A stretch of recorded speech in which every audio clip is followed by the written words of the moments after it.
Hey, what's going on YouTube and everybody? The name's Eddie. I'm going to be installing a VMP heat exchanger on my 21 Roush supercharged Mustang. And this is going to be a part 1 and part 2 video. But this is so far what I've done to the car, and I've removed the stock Roush heat exchanger. Take a look.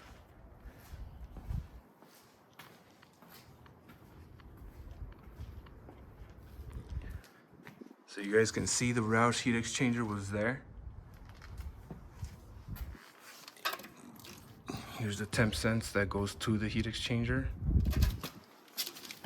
And then the hose. And the other hose right here. So basically I removed the front bumper, the belly pan, and that is over here.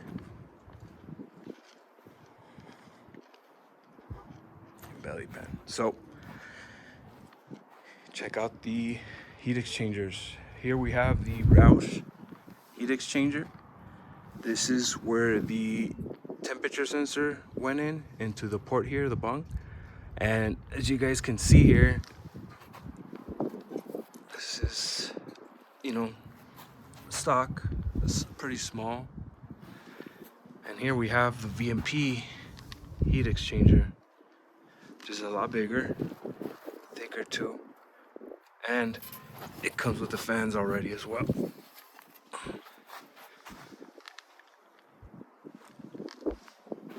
So unfortunately though, the heat exchanger from VMP doesn't have a port here.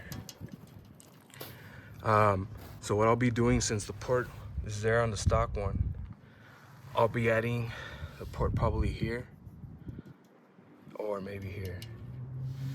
That way I can keep running that temperature sensor.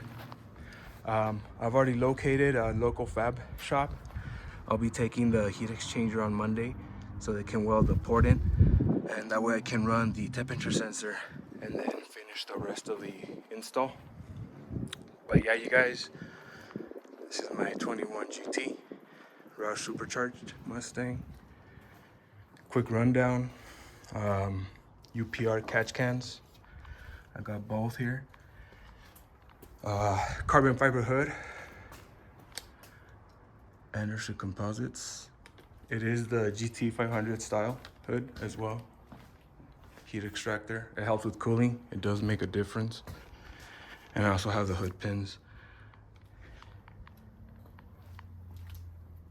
And I did this work myself as well. I installed that in there. But yeah, more to come, you guys. Stay tuned for part 2 video. Have a good one, everybody.